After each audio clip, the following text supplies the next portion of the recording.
லூக்கா 22ஆம் அதிகாரம்.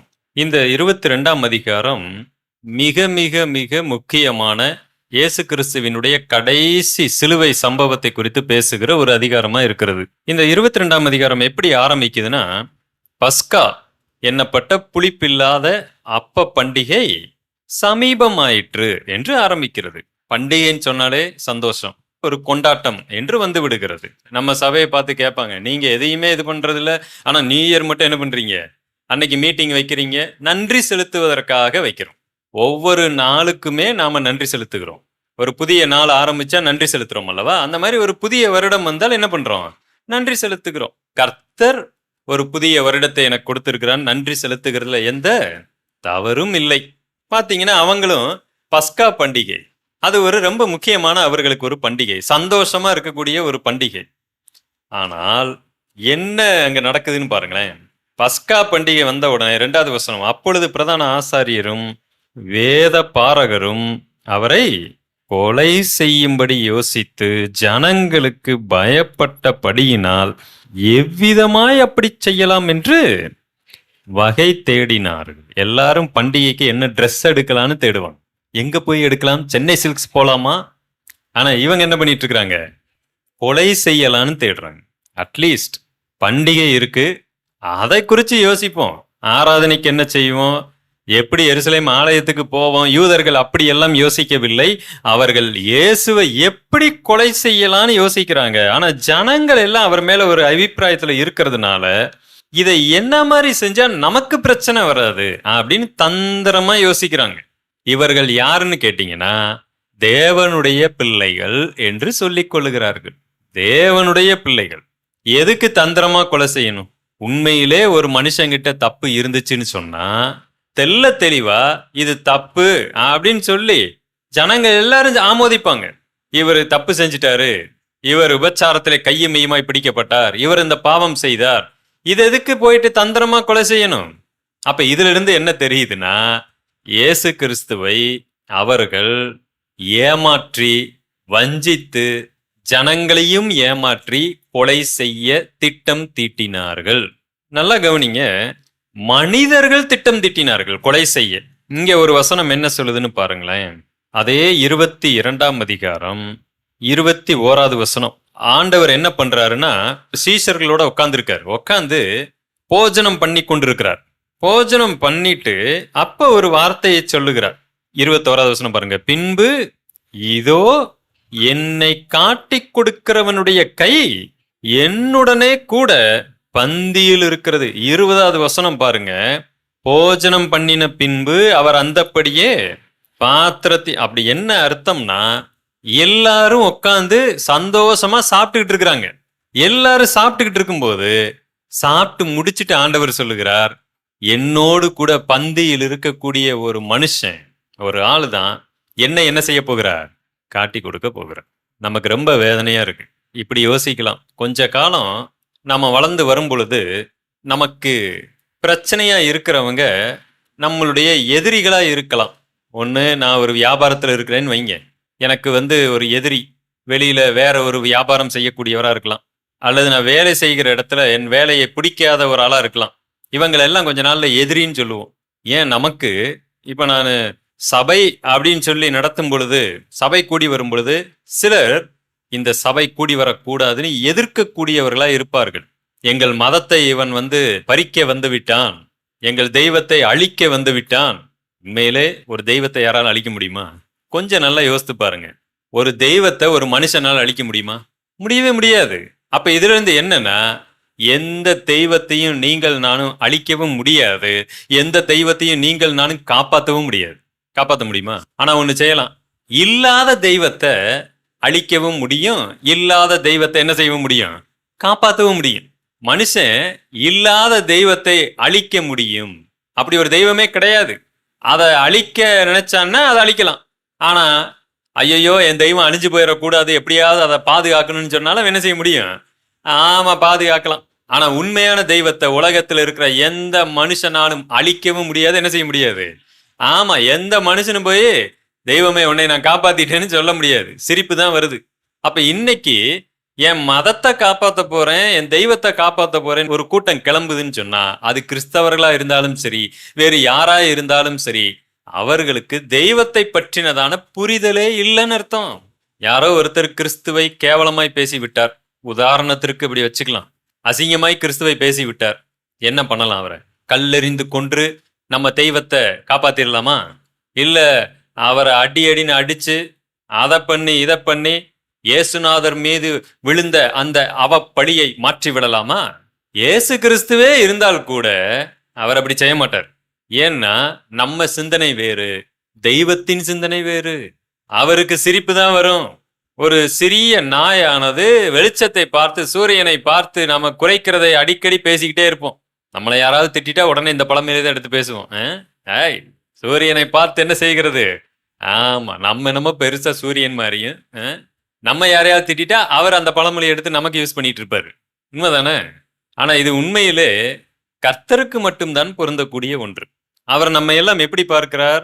மண் என்று நினைவு கூறுகிறார். அறியாமையினால செய்வதாகத்தான் அவர் பார்க்கிறார். ஆனா நீங்கள் நான் அவரை ஏதோ காப்பாத்த போறதா நினைச்சிட்டு என்ன பண்ண முடியாது, எதுவும் செய்ய முடியாது. ஆனா அது தெரியாம சில பேர் நம்ம ஊழியம் செய்யும் பொழுது இவங்க என்ன செஞ்சிடறாங்க, ஐயோ நம்ம மதத்தை இவன் அழிக்க வந்துட்டான்டா அப்படின்னு சொல்லி நமக்கு என்ன பண்றாங்க, எதிரியாக நம்ம பிரச்சனை பண்ணலாம். நாம அவங்கள பார்த்துட்டு வேதனைப்படுவோம். இவர்கள் எல்லாம் நமக்கு எதிரி என்று நினைத்து கொண்டிருப்போம். ஆனால் நாட்கள் செல்ல செல்ல நம்ம கூட இருக்கிறவங்களே நமக்கு எதிரியாய் மாற முடியும். நம்ம கூட இருப்பாங்க, இயேசு கிறிஸ்துவின் பிள்ளைகள் என்று சொல்லுவார்கள். ஆனால் அவர்களே கூட நமக்கு எதிராய் மாற வாய்ப்பு இருக்கிறது. அது இன்னும் அதிகமான வேதனையை கொடுக்கும், கஷ்டம். ஏன் அப்படி சொல்றேன்னா, இந்த இடத்துல பாருங்க, பரிசேயர்கள் வேத பாரகர்கள் பஸ்கா பண்டிகை வந்தவுடனே கொலை செய்யும்படி அவர்கள் என்ன பண்ணிட்டு இருக்கிறாங்க, யோசனை பண்ணிட்டு இருக்கிறாங்க. நான் நினைக்கிறேன் இயேசு கிறிஸ்துவுக்கு அது அவ்வளவு வேதனையை கொடுத்திருக்காரு. ஆனால் இப்ப இயேசு கிறிஸ்துவோடைய ஒரே தட்டுல உட்கார்ந்து சாப்பிட்டுக்கிட்டு இருக்கிற ஒரு ஆளு, நல்ல சாப்பாடு வாங்கி நல்லா சாப்பிட்டு அவரால் ஆசீர்வாதம் பெற்ற ஒரு நபர். மற்றவர்கள் இயேசுவின் சீசர்களை மதிப்பதற்கு யார் காரணம்? இயேசு கிறிஸ்து தான் காரணம், அவங்க கிடையாது. இயேசுவின் சீஷர்களை மதித்து ஜனங்கள் நடக்கிறாங்கன்னா அதுக்கு இயேசு கிறிஸ்து தான் காரணம். ஆனால் அங்க இருக்கக்கூடிய ஒரு மனிதன் யூதாஸ் காரியோத்து இயேசு கிறிஸ்துவை கொலை செய்வதற்கு உடன்படுகிறது. எவ்வளவு வேதனையான ஒண்ணு. அவங்க பிளான் பண்ணாங்கன்னா அவங்களுக்கு அவரை பத்தி தெரியாது. அவங்க தங்கள் மதத்தை காப்பாற்ற போராடி கொண்டிருக்கிறார்கள். ஐயோ, எங்க மதத்துக்கு விரோதமா யார் வந்துட்டா?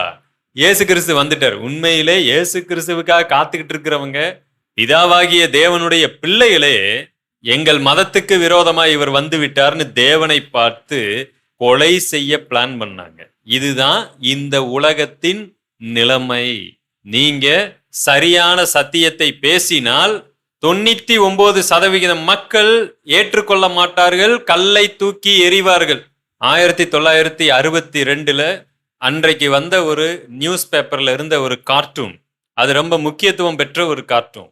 அதை இந்த காலகட்டத்துல இப்ப எல்லா இடத்துலயும் அதை வைரல் பண்ணிட்டு இருக்காங்க. அந்த கார்ட்டூன்ல என்ன பண்ணிட்டு இருக்காங்கன்னா, அதுல ஒருத்தர் இருக்கிறாரு, அவரை சிறைச்சாலையில அப்படி கைது பண்ணி கூட்டிட்டு போற மாதிரி ஒரு படம். அது மேல கைது பண்ண அந்த போலீஸ்காரரும் ஒரு விஷயத்தை பேசுகிறார், கைதியும் ஒரு விஷயத்தை பேசுகிறார். அவ்வளவுதான் கார்ட்டூன். கைதி என்ன பேசுகிறார்னா, நான் எந்த வதந்தியையும் பரப்பவில்லையே, பின் எதற்காக என்னை கைது செய்கிறீர்கள் அப்படின்னு இவர் பேசுற மாதிரி படம். போலீஸ்கார் என்ன சொல்றாருன்னா, நீ வதந்தியை பரப்பி இருந்தால் நாங்கள் கைது செய்ய மாட்டோம், நீ உண்மையை பேசுனதுனால நாங்கள் கைது செய்யறோம்னு போடுற. நீங்களும் நானும் பொய்யை விரும்புகிறவர்கள். நமக்கு அது பொய்யினே தெரிஞ்சும் கூட அதை விருப்பமா என்ன செய்வோம், கேட்போம். 90 வயசு, நாளைக்கு சாக போற வயசுல ஒருத்தர் நீங்க சாக மாட்டீங்க அப்படின்னு சொன்னாலும் அந்த வார்த்தை நமக்கு எப்படி இருக்கும், சந்தோஷத்தை கொடுக்கும். டாக்டர் சொல்லிட்டாரு, 1/2 hour தான் நீ இருப்ப, அவ்வளவுதான், ஜஸ்ட் 1/2 hour, அதுக்கப்புறம் நீ என்ன ஆயிருவ, போய் சேர்ந்துருவப்பான்னு சொன்னாலும் கூட ஒருத்தர் நீ சாக மாட்டேன்னு சொன்னாலும் அந்த பொய்யை என்ன செய்வோம், நம்புவோம். உங்களை மாதிரி யாரும் அழகா இல்ல, நமக்கே தெரியும், பலமுறை கண்ணாடியை பார்த்து பயந்து ஓடி இருக்கிறோம். ஆனாலும் நம்ம என்ன செய்வோம், அந்த மாதிரி யாராவது சொல்லிட்டா வாவ் நம்புவோம். பொய்யை மனிதன் என்ன செய்கிறான், நம்பக்கூடியவனா இருக்கிறான். உண்மை அவனுக்கு பிடிக்காது. யார்கிட்டயாவது உண்மையை சொல்லி பாருங்க, எதுவுமே பிடிக்காது. ஏன்னா அந்த மனித மூளை உண்மையை ஏற்றுக்கொள்ளக்கூடிய சக்தி இல்லை. இயேசு கிறிஸ்து உண்மையை பேசினார், ஜனங்கள் அவருக்கு எதிராக திரும்பினார்கள்.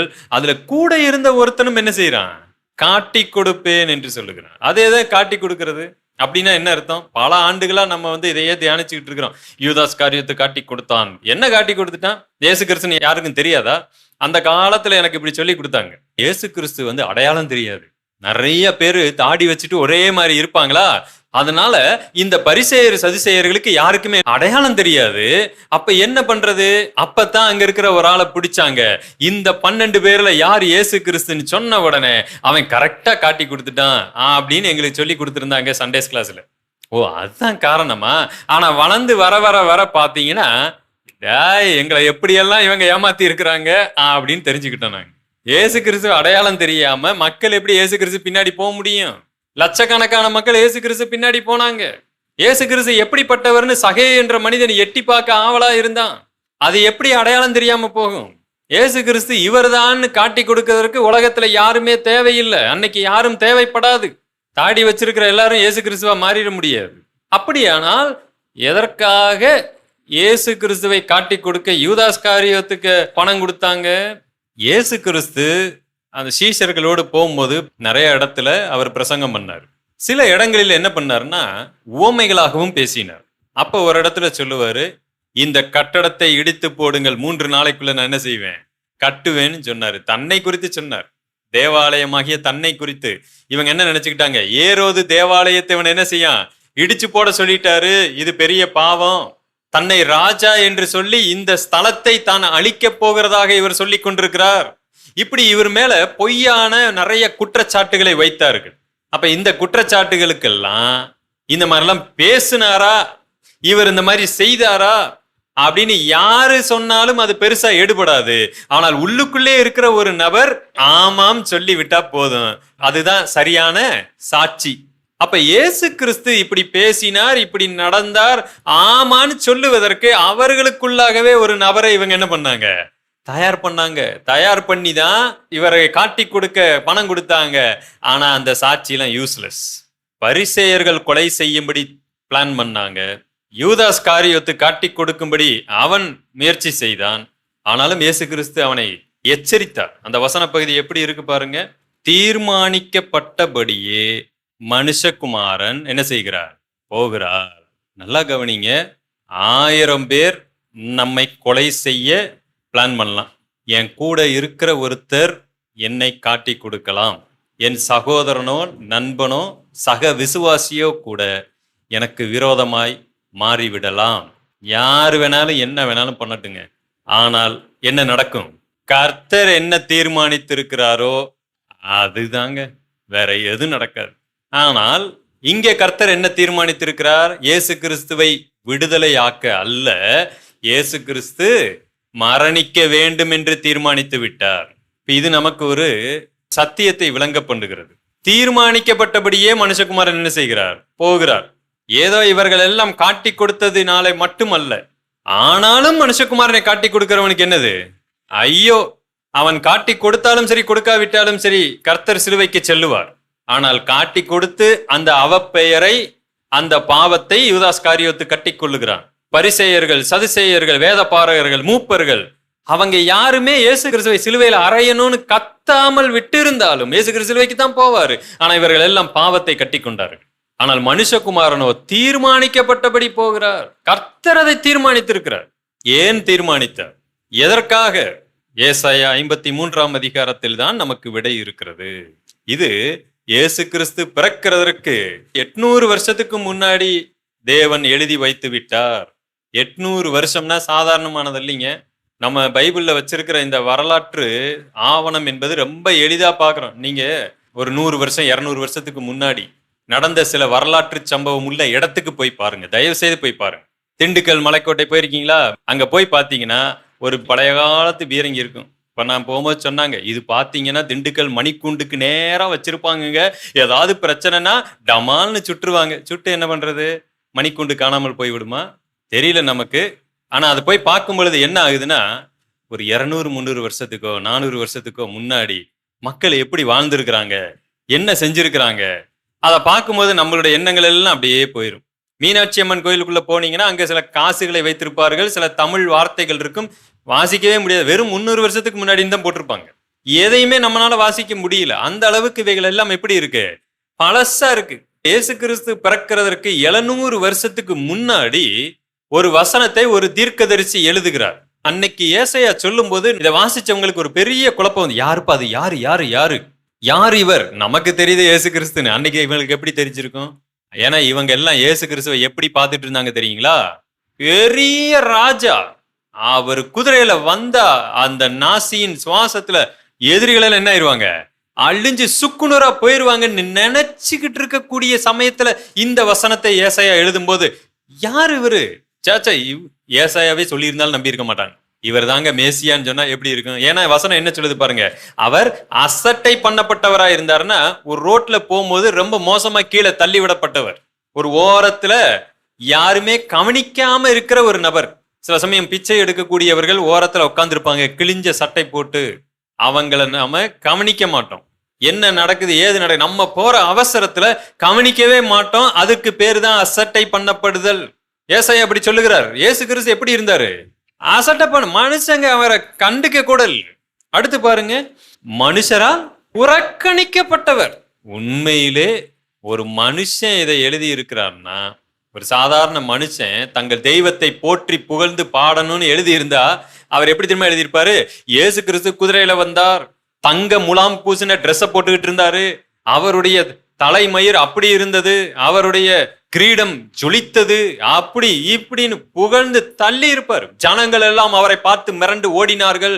அவருடைய அரண்மனை சாதாரணமானதாய் அல்ல. ஆனால் தேவன் தன்னுடைய குமாரனை குறித்து எழுதுகிறார், மனுஷரால் புறக்கணிக்கப்பட்டவரா இருந்தாரு, துக்கம் நிறைந்தவர், பாடு அனுபவித்தவருமா இருந்தார். அவரை விட்டு நம்முடைய முகங்களை மறைத்து கொண்டோம், அவரை எண்ணாமல் போனோம். மெய்யாகவே அவர் நம்முடைய பாடுகளை, 4வது வசனம், ட்ரூலி ட்ரூலி அப்படின்னு போட்டிருக்கு. மெய்யாகவே அவர் நம்முடைய பாடுகளை ஏற்றுக்கொண்டு நம்மளுடைய துக்கங்களை சுமந்தார். ஆனால் நாம் என்ன நினைச்சோம்? அவர் தேவனால் அடிபட்டு வாதிக்கப்பட்டு சிறுமைப்பட்டவர் என்று எண்ணினோம். ஏன் இது நாம் நாம் நாம்னு போட்டிருக்கு? இதுக்கு நமக்கு எந்த சம்பந்தம் இல்லையே பிரதர். இல்லை, இன்னைக்கு இயேசு கிறிஸ்து வந்திருந்தால் நீங்கள் நான் அப்படித்தான் செஞ்சிருப்போம். அதான் உண்மை. நம்மளுடைய எண்ணங்கள் எல்லாம், ஏன்னா உண்மையை பேசினா நம்ம சிலுவையில் அறைந்து விடுவோம். நம்மை பற்றி ஒருவர் உண்மையை திடீர்னு பேசிட்டாருன்னா பொறுத்து கொள்ள முடியாது பிரியமானவர்களே. ஆனால் தேவனை உயர்த்த போகிற, ஆராதிக்க போகிற உங்களுக்கு ஒரு குணாதிசயம் தேவை. தேவன் எனக்காக புறக்கணிக்கப்பட்டவராய் இருந்தார், அசட்டை பண்ணப்பட்டவராய் இருந்தார், துக்கம் நிறைந்தவராய் இருந்தார். அவருக்கே இப்படிப்பட்ட சம்பவங்கள் உலக மனிதனால் நேர்ந்தது என்று சொன்னால் உங்களுக்கு இது நேராதா? ஏன் நாம மட்டும் அதை ஏற்றுக்கொள்ள மாட்டோம்? அவர் நினைச்சிருந்தா இந்த துக்கத்தை மாற்றி இருக்க முடியும். மனுஷங்களை முன்னாடி போய் நின்று தன்னை பெரிய ஆளா காமிச்சிருக்க முடியும், என்ன வேணாலும் செஞ்சிருக்க முடியும். ஆனால் அப்படி செய்யல. காரணம் என்ன தெரியுங்களா? அவர் காம்ப்ரமைஸ் ஆகல. தேவனை நீங்க ஆராதிக்கிறீங்கன்னு சொன்னா அவருக்கு என்ன நடந்ததோ அதுதான் உங்களுக்கு நடக்கும். உங்க உறவினர்கள் முன்னாடி நீங்கள் ஒருவேளை தூசிக்கப்படலாம். இந்த இயேசு கிறிஸ்துவுக்காக நிக்கிறதுனால உங்களை என்ன செய்யலாம்? உங்களை அசட்டை செய்யலாம். ஐய, இவங்க என்ன இப்படி ஆயிட்டாங்க, தாழ்ந்த ஜாதி கடவுள்கிட்ட போயிட்டாங்க, நம்ம கிட்ட வா, நம்ம கடவுள் உயர்ந்த ஜாதி கடவுள். உடனே நீங்க என்ன செய்வீங்க? அப்படியே இருதயத்துல துக்கப்பட்டு, நம்மளை இப்படி சொல்லிட்டாங்களே, வேற என்ன சொல்லி இருந்தாலும் பரவாயில்லையே. பிளீஸ், உங்களை எப்படி வேண்டுமானாலும் அசட்டை பண்ணுவார்கள், துக்கப்படுத்துவார்கள், புறக்கணிப்பார்கள், கேவலப்படுத்துவார்கள். ஏன்னா நீங்க சரியான தேவனை அறிந்து கொண்டதுனால. இயேசு கிறிஸ்துவை அப்படித்தான் செஞ்சாங்க. இப்ப என்ன பண்றது? அவர் என்ன பண்றாரு? அவர் எதுவும் பண்ணல. அவர் ஒண்ணுதான் செஞ்சாரு. இவ்வளவும் செய்து அவர் என்ன பண்ணாரு? 7வது வசனம், அவர் நெருக்கப்பட்டும் ஒடுக்கப்பட்டும் இருந்தார், ஆனாலும் தம்முடைய வாயை அவர் என்ன செய்யல? திறக்கல. தேவனை ஆராதிக்கிற நீங்க இப்படிப்பட்ட அவதூறு பேசுகிறவர்களை ஒருபோதும் சபித்து விடாதீர்கள். சபிக்கிறோம். தேவனுடைய மனுஷன்னா நீங்க என்ன நினைச்சுக்கிறீங்கன்னா ஊழியக்காரரை என்று நினைக்க கூடாது. ஆண்டவர் சொல்லுகிறார், தேவனால் உருவாக்கப்பட்டவர்களை இந்த வாயினால என்ன செய்றீங்க? சபிக்கிறீங்க. அப்படின்னா எல்லா மனுஷனையும் சொல்லுகிறார். அவர் தீவிரவாதியா இருந்தாலும் சரி, நாத்திகரா இருந்தாலும் சரி, யாரா இருந்தாலும் சரி, இயேசு கிறிஸ்து தன் வாயை திறக்கவில்லை. That's a worship. இந்த குணாதிசயம் இல்லைன்னா நீங்கள் நானும் தேவனை என்ன செய்ய முடியாது? ஆராதிக்க முடியாது. அது எப்படி இருந்தாரு பாருங்க. ஒரு ஆட்டுக்குட்டி தன்னை மயிர் கத்திருக்கிறவனுக்கு முன்பாக சத்தமிடாது இருக்கிற ஆட்டை போலவும் அவர் தம்முடைய வாயை திறவாமல் இருந்தார். என்ன வேணாலும் பண்ணிக்க, ஏன்னா தீர்மானிக்கப்பட்டபடியே மனுஷகுமாரன் போகிறார். இதுதான் தேவனுடைய விருப்பமா இருந்தால் லெட் இட் பி. பிரியமானவர்களே, தீமைக்கு எதிர்த்து நிக்காதீங்க, துக்கப்படுத்த விரும்புகிறவர்களிடத்திலிருந்து இடத்தை விட்டு காலி பண்ணி போயிருங்க. உங்கள் வாயை திறக்க வேண்டாம். ஏன்னா நம்முடைய இரட்சகர் அப்படி இருந்தார். தன்னுடைய சொந்த தட்டுல ஒன்னா உட்கார்ந்து சாப்பிட்ட ஒரு மனிதன் தன்னை காட்டி கொடுத்த போது கூட அவர் எச்சரித்தார். ஐயோ, உனக்கு தான் ஆபத்து வரப்போகிறது, அவ்வளவுதான். ஆனால் ஒரு இடத்துல கூட யூதாஸ் காரியோத்தை அவர் என்ன செய்யல, மோசமாய் பேசவில்லை, அவதூறு பண்ணல. ஆனா எச்சரித்தார். எச்சரிக்கிறது தப்பு இல்லை. பாருப்பா, நீங்கள் செய்கிறது என்னது தவறு, நீங்கள் என்ன பண்ணக்கூடாது, இப்படி செய்யக்கூடாது என்று சொல்லலாமே ஒழிய அதுக்கு மேல எதுவும் கிடையாது. பிரியமானவர்களே, இன்னைக்கு நாம ஆராதிக்கக்கூடிய நாம் சில சமயங்களிலே சத்தமாய் அல்லேலூயா ஆமென் சொல்லி மட்டும் ஆராதிக்கிறது ஆராதனை என்று நினைத்து கொண்டிருக்கிறோம். சில இடங்களிலே பேசாமல் இருப்பதும் என்னதான் ஆராதனை, பேசுவது மட்டும் ஆராதனை என்று நினைத்துக் கொண்டிருக்கிறோம். ஸ்தோத்திரம் செலுத்துவது ஆராதனை என்று நினைத்துக் கொண்டிருக்கிறோம். ஆனால் உங்களை விரோதிக்கிறவர்களுக்கு முன்பதாக, உங்களை தூஷிக்கிறவர்களுக்கு முன்பதாக, உங்களுடைய குடும்பத்தார் உங்களை மோசமாய் பேசக்கூடிய இடத்துல நீங்கள் பொறுமையா இருக்கிறதற்கு பெயரும் என்னதான் ஆராதனை. ஒரு அமைதியாக இருக்கிறார். பேசுறது ஈஸி. அதனாலதான் அந்த ஆராதனைய ஈஸியா எல்லாரும் செஞ்சுக்கிட்டு இருக்கிறோம். இதுல தேவன் எதிலே மகிமைப்படுவார்னு யோசித்து பாருங்க. எப்பயுமே கடினமான ஆராதனையை செய்யுங்கள். லகுவான ஆராதனையை செய்து தேவனை பிரியப்படுத்தி விடுவது வேறு. கடினமான ஆராதனை. ஆபேல் கர்த்தருக்கு ஒரு காணிக்கையை கொண்டு போகிறதை பார்க்கிறோம். எத்தனையோ பேர் கர்த்தருக்கு என்ன செஞ்சிருக்கிறாங்க, ஆடு மாடு பொருள்கள் பழங்கள் காய்கறிகள் எத்தனையோ விதமான காணிக்கைகளை கொண்டு போகிறார்கள். ஆனால் ஆபிரகாம் என்ற ஒரு மனிதன் ஒரு காணிக்கையை கொண்டு போகிறார். என்ன காணிக்கை? தான் பையன். மற்றவர்கள் எல்லாம் வீட்டுல வளர்த்த ஆட்டுக்குட்டியை எடுத்துக்கொண்டு போகிறார்கள். இங்க வீட்டுல வளர்ந்த மனுஷனாகிய தன்னுடைய ஒரே பேரான குமாரனாகிய ஈசாக்கை ஒருவர் எடுத்துக்கொண்டு போகிறார். இந்த ரெண்டு பேருடைய ஆராதனையில எது எளிது எது கடினம் கேட்டா நம்ம சொல்லிடலாம், ஆபிரகாமுடைய ஆராதனை மிக கடினம். அன்பானவர்களே, இயேசு கிறிஸ்து மிக கடினமான ஆராதனையை செய்து கொண்டிருக்க. நாம கடினமா ஆராதனை செய்யும். நம்முடைய நேரம், உழைப்பு, கஷ்டப்படுவோம். உடலை வளைக்காம தேவனை ஆராதிக்க முடியாது. நேரத்தை கொடுக்காம தேவனை ஆராதிக்க முடியாது. என் உள் உணர்வுகளை கட்டுப்படுத்தாமல் தேவனை ஆராதிக்க முடியாது. என் வாயின் வார்த்தைகளை கட்டுப்படுத்தாம ஆராதிக்க முடியாது. விட்டு கொடுக்காமல் ஆராதிக்க முடியாது. பொறுமை இல்லாமல் ஆராதிக்க முடியாது. தேவன் இதைத்தான் எதிர்பார்த்து கொண்டிருக்கிறார். இது எதுவுமே இல்லாம வாயை திறந்து 4 முறை அல்லேலூயா சொல்லிட்டு ஆராதனை முடிஞ்சிருச்சுன்னு வீட்டுக்கு போற கூட்டம் அல்ல நாம். That's not a worship. இது எல்லாராலையும் புரிஞ்சுக்க முடியாது. அதுதான் வித்தியாசம். நம்ம சபைக்கும் மற்றவைகளுக்கும் என்ன வித்தியாசம்? இதுதான் வித்தியாசம். That's a difference. ஸோ பிரியமானவர்களே, தேவன் ஏறெடுத்த அந்த கடினமான ஆராதனை நாம் என்ன செய்வோம்? ஏறெடுப்போம். இயேசு கிறிஸ்து நமக்கு ஒரு முன்மாதிரியாக இருக்கிறார். நம்ம கண்களை மூடி கர்த்தருக்கு ஸ்தோத்திரம் சொல்லுவோம்.